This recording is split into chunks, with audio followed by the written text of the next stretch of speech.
So Sony had a recent State of the Play, and it was all right.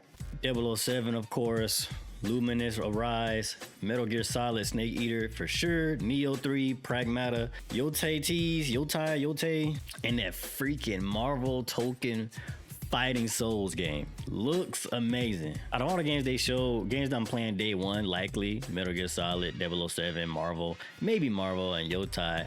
But overall, I thought it was a pretty good experience, a pretty good show. A lot of people are looking for Sony's first parties, and they believe that the PS5 is an underwhelming console because of the lack of first party titles.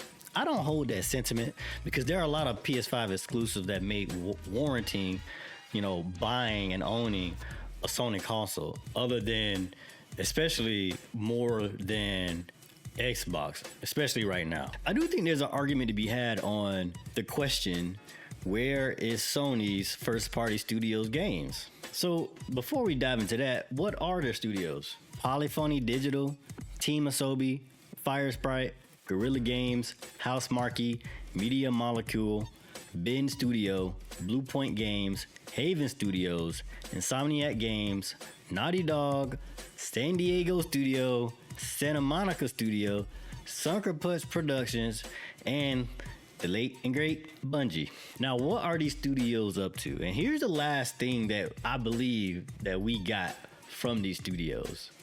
So Polyphony Digital, Polyphony. They work on Gran Turismo. So do you need one every year like Forza Horizon? Maybe, but now that PlayStation is getting Forza Horizon now, they honestly don't even really need to make too many Gran Turismos anymore. I mean, maybe they do. I'm not the hugest racing fan. Team Asobi just released Astrobot, so of course we're not gonna see nothing from them. Firesprite, apparently they're working on the rumor Until Dawn 2. They're VR guys, and honestly, I could see Until Dawn 2 being created, especially after they just made a movie, right? But Firesprite usually are the VR devs or support studios, but Until Dawn 2, I mean, I can see why that might not be shown at the State of Play. Guerrilla Games is working on Horizon Online. Their latest game, which was Forbidden West, that came out in 2022. It's been about 3 years, so yeah, we could have seen something from them where it's at. Housemarque, they already showed at the other State of Play that they're working on Saros, and that's coming out in 2026. So of course we're not going to see that at this State of Play. Media Molecule, they could have showed something, nothing. Ben Studio, I think their last game was Days Gone, and that been remade and released again on PC. They were working on a live service game which got canceled. So another hit on Sony of a studio that could have had something if they didn't cancel it or jump into this live service push. Bluepoint Games also had a live service game in the works, but now they're working on a first party game. And they're usually used for like doing like the remakes or the remasters, I believe. That's another point, taken away from Sony as a studio that could have showed something. Let me verify Bluepoint and the games they worked on. Well, they worked on a number. They might be a supporting studio. They work on a number of games, but they do for sure help with the remasters and putting the games on PC. They got Gravity Rush, God of War Collection on here. Uncharted, Nathan Drake collection. So yeah, they definitely help with remasters, remakes, but I think they're finally working like on their own IP. Haven Studios, well, they showed Fear Games in 2022? It's been over 2 years since they showed just the CGI trailer to this game. So where's the game? It's another live service game. And we already know what's going on with Sony and live service, so that's another dig at, yo, what's going on, Sony? Where's these games? And you got Insomniac Games, and they released Spider-Man 2. When Spider-Man 2 came out? Okay, 2023.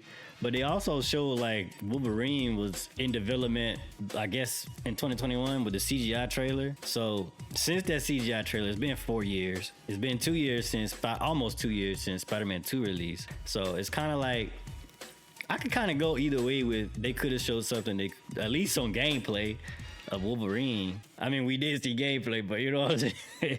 I mean, like, I can go either way on Insomniac, like being able to show something. Then Naughty Dog, they also recently showed something. They showed Intergalactic. They're also working on another game, unannounced game that no one knows about, or the public doesn't know about. So I could see, we don't really need to see nothing from Naughty Dog yet. And then you got San Diego studio, they're a support studio. They work on MLB The Show and stuff like that. So they're not going to have anything unless, another canceled live service game maybe. And then you got Santa Monica Studio, and they released Ragnarok in 2022. And then you got the PC port for 2024. I don't know if they worked on that. Probably had a couple guys helping them with the transition to the PC master race. Apparently Corey Barlog, they're working on his new IP. Ragnarok released 3 years ago, and we don't have like anything to show. So, maybe you could go like, dang, Santa Monica could have showed something. Santa Monica could. Then you got Sucker Punch. We already got Ghost of Yotai coming out later this year. They didn't even have the teasers on that state of play. I mean, I guess they thank you for letting us know, in some form or fashion, but I guess, And then you got Bungie. So they got, let's see, 1, 2, 3, 15 studios. And let's say you release a game out once every 4 to 5 years. Let's be real generous, right? If they got the right cadence, they can show something. So I can kind of see why other people are like, yo, man, where are the first party games? Because you do have enough to at least release 2 a year. I feel like they do, because they honestly did that with the PS4 generation. I could see the sentiment like, yo, what's going on with the first party? What's going on with the first party? But the thing is, we already know that Sony is misfiring on all cylinders when it comes to this games as a service initiative. They cancel at least 2 games, probably cancel more than that for sure.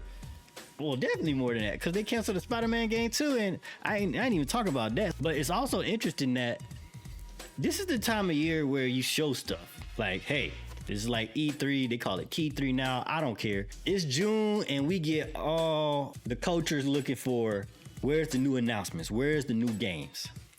And publishers or the big guys like Sony, Nintendo, Xbox, this is where you have a showcase. And Sony hasn't had a showcase. Like, when the last time they had a showcase? So I did a little bit of research real quick, and showcases are definitely not as frequent, not every year since State of Plays have been created. Obviously, for like, it's cheaper, whole lot cheaper to pretty much do the same thing. They pretty much have a showcase like every other year or every 2 years. And they have State of Plays kind of sprinkled out to give you small updates. Showcases are like big and more extravagant, and they show you a lot more things they're supposed to. I think it's obvious that Sony wants to save money. They just wasted billions of dollars buying Bungie. They wasted so much money canceling live service games, and they don't have nothing to really show right now because of that. And I think it's right to have for people to be upset about that. You know what I'm saying? Like, but the thing is, we already know. But I guess still there are expectations. And for what it is, I think this State of Play was still pretty good for what it was. Like, yeah, it's not, man, what the bangers, where the hairy balls and the horses? You know what I'm saying? Shout out to Gene Park with that one. That was funny. But Sony fans, like, yeah, y'all want so much detail in y'all games. Y'all been like freaking trained or hypnotized or mesmerized to want these super cinematic games from Sony PlayStation. And looking at the PS5, we really only got maybe 2 of those. God of War Ragnarok.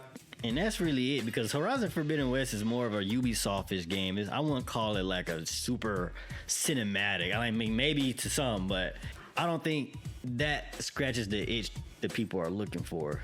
And then you also got Ghost of Yotai, and that might do it. That's coming this year. It's no Uncharted. It's no Last of Us. I don't know, man. I don't know what y'all want. I'm not a PlayStation fan. I like some PlayStation games, but I can understand a little bit where the disappointment is coming from. Because if you take a look at this list might not be super accurate, but you can see that the PS4 generation just had more first-party games released.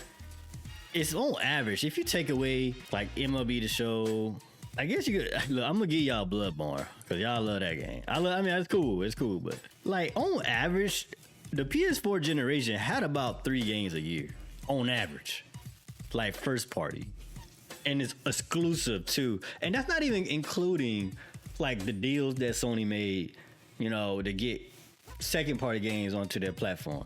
If you compare that to like the first party releases to the PS5, it is bare. Like this year, what we getting? Ghost of Yotei. Last year, what we got? Astrobot. Year before that, what we got? Spider-Man 2. Year before that, year before that, what we got? We got Gran Turismo and Forbidden West. Year before that, we got Ratchet & Clank and Returnal. It's like a slight bit less than the PS4, if we're being honest. Slight bit less. And I think they are comparing it to maybe Xbox release cadence, which, let me remind you, Xbox had no games for like 20 years, bro. Them boys over there had like for real games. They had Halo 4, 5, and 6. They had Gears of War 4 or 5, waiting on 6. And then what was been carrying Xbox really? Forza Horizon.